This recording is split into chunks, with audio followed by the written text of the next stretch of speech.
Hey, Pastor Ray Barnett here with you. Glad that you could be with me here at the Oasis. And as always, I wish you a good morning, good afternoon, or good evening, depending on what time you're watching this broadcast. Beautiful day here in upstate New York. I think it's about 70 degrees, nice breeze, no, very low humidity, and kind of a perfect day for a little talk. There's one thing I want to bring to you, and I have shared this with you before. And by the way, a lot of people like this setting here, so I'll probably come here frequently, if maybe not always, but frequently. Anyway, I shared with you some time ago, it's been quite a while, that your mind is sort of like this little creek here. Your thoughts were designed to keep flowing. That's the normal state. The exception to that would be when you have to obviously concentrate on something. I mean, you wouldn't want to be under the knife somewhere in surgery and have your surgeon letting his mind wander, right? You want him or her to pay attention to what they're doing. Same goes when you're studying something, really involved in whatever it is you're doing or whatever it is you do. You focus your thoughts, and when you focus your thoughts, that thought stream stops. So up above here, you can see it's not actually a dam. It's just a little. I'm not really sure what purpose it actually serves, but picture that as a dam, right here over my shoulder. And if that was up high enough and built, a certain way, the water would just stop. All right. Well, since it's just cascading over, then the water just keeps flowing. That's how your thoughts are. When it's just average, business as usual, when you're not focused on something.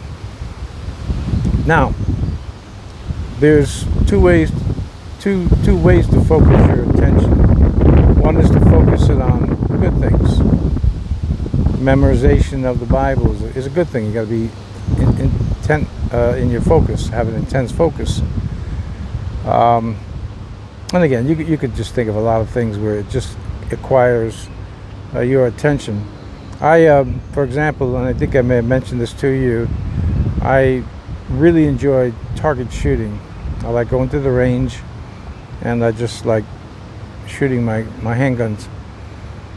And went yesterday, and I don't shoot a lot of ammunition because of the expense and the time, but I was able to put 30 rounds to a very, very small part of the target.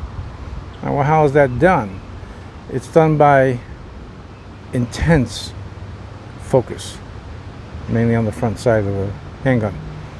Intense focus.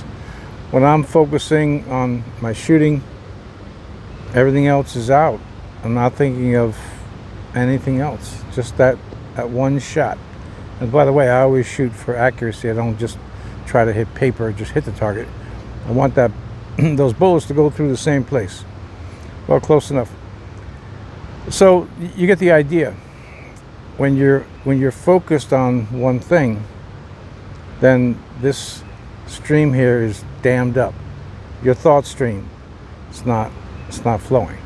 All right, so you got a hobby, or cooking, or again, surgery, whatever it may be, and you focus on that, and the thought stream stops. For the most part, it stops.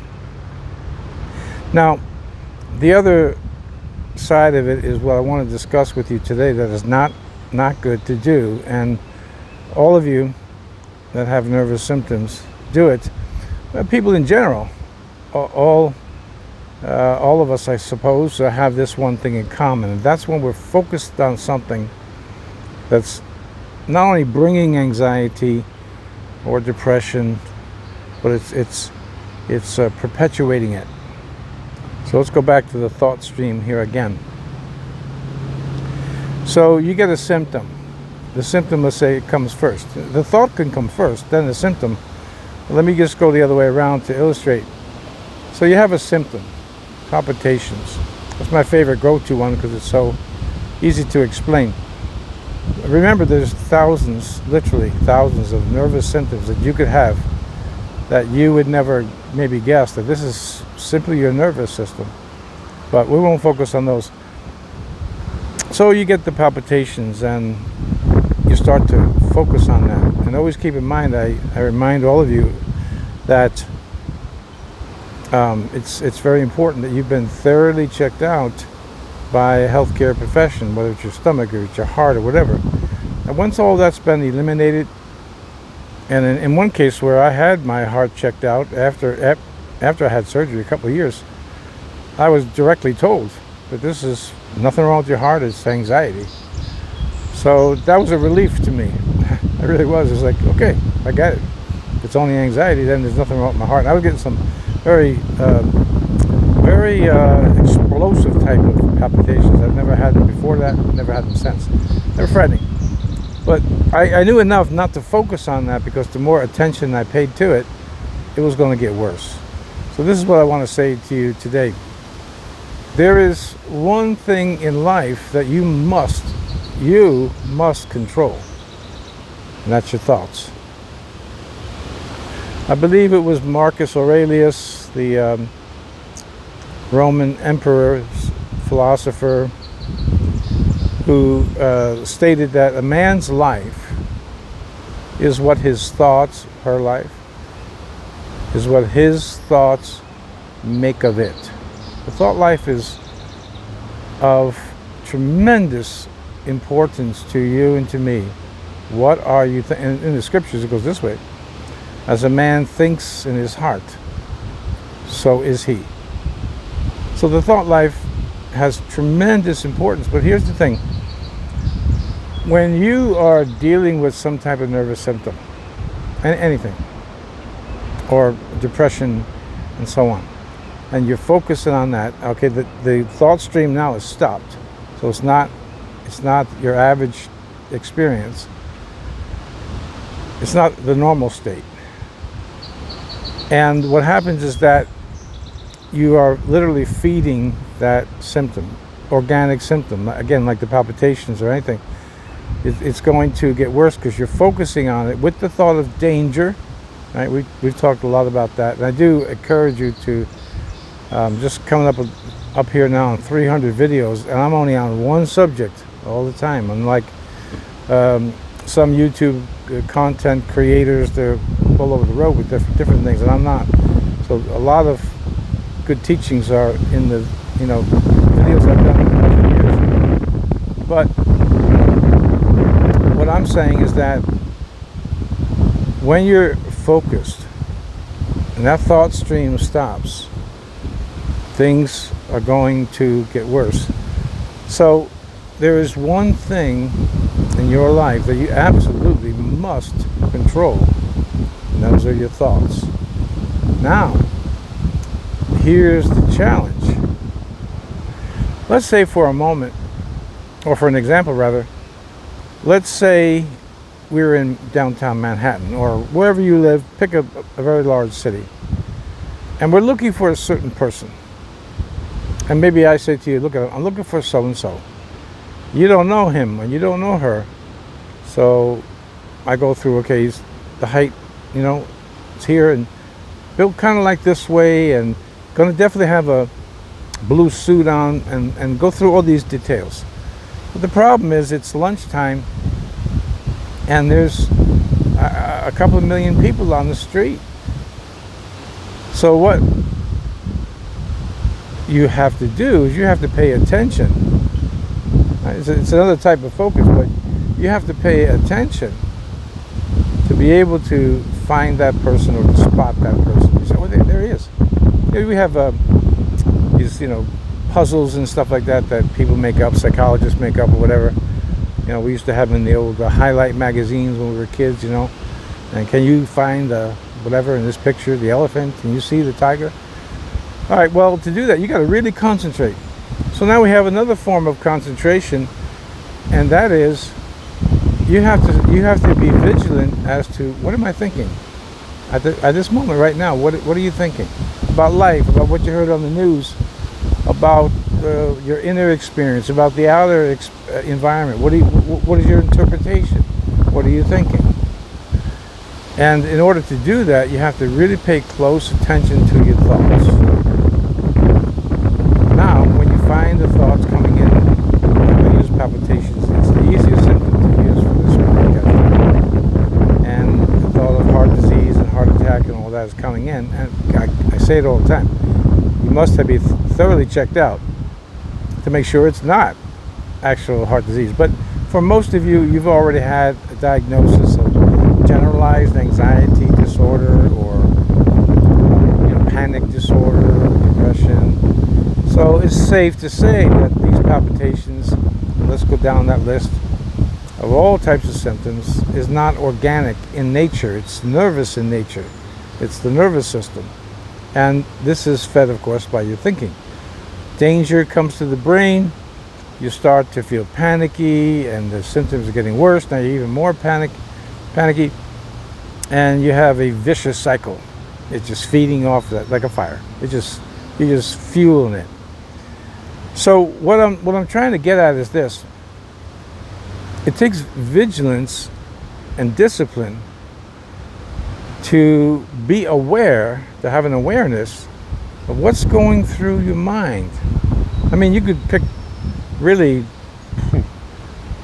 tens of thousands of subjects, topics, at any moment can be going through your mind. It could be a good thought, it could be a bad thought. It could be a lewd thought, it could be a pleasant memory. Well, obviously the ones that are good, pleasant memories and positive things, and of course God and Christ and the Bible, you want to keep that in your mind. But you're going to have to be looking for that person, that thought, in the crowd of thinking, of thoughts that are coming through your mind. It's going to bring you anxiety or make your anxiety worse. So what I'm saying again is this. There is one thing in your life that you absolutely must control, and that is your thoughts. What is going through your mind? And when you spot, this is an anxiety thought, this is I'm reluctant to say guilt, because there is true guilt when you should be thinking like, I'm ashamed of myself, I should change. That's biblical guilt. Well, sometimes we feel guilty over things that we shouldn't. Another thing for a lot of you is that you're perfectionistic. You're not going to start something unless you can do it perfectly. And when you don't do it perfectly, you do it again, and that's not healthy. Perfectionism is actually the enemy of excellence. If you're trying to do it perfectly, you're just going to keep fouling it up. So just do a good job, and even a very good job, and stay relaxed. So let me leave you with this exhortation today. You must become a master of controlling your thinking, and that's going to take a lot of vigilance.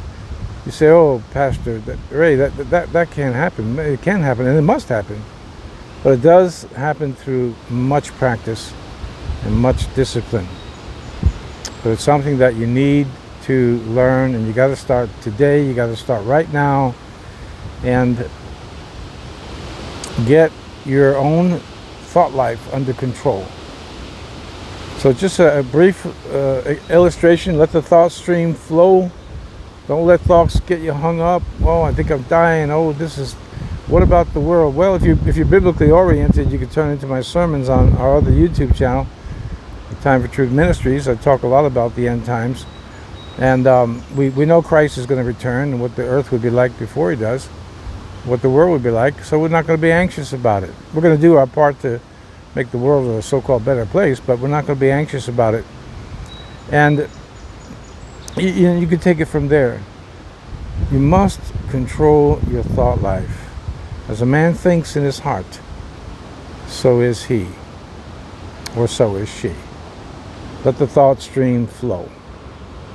Don't get hung up focusing on all these things that are either bringing you anxiety and depression, whatever they may be, or concentrating on the thought of danger when a symptom arises, and so on and so forth. It's the one thing you must control. You must control your own thoughts. Let me pray for you today. Father, help my friends once again. Give them the insight they need to control their own thoughts and their own thinking. I pray you give everyone peace today. In Jesus' mighty name, amen. All right, that's it for today. I hope this helps. Certainly hope that you practice. As always, if you're interested and you haven't subscribed to the channel, just subscribe. Give me a thumbs up if you wouldn't mind. That keeps us on the radar here at YouTube. And that's it. I just hope that you practice. And I know a couple of you are making good progress because you've written to me and told me, so that's good. All right. Lord willing, I'll get another video up for you tomorrow, which for me is going to be Saturday. And we'll continue on our journey here in overcoming anxiety and depression and all of these mental health issues. All right. Thanks for being with me. God bless. Lord willing. I'll see you tomorrow.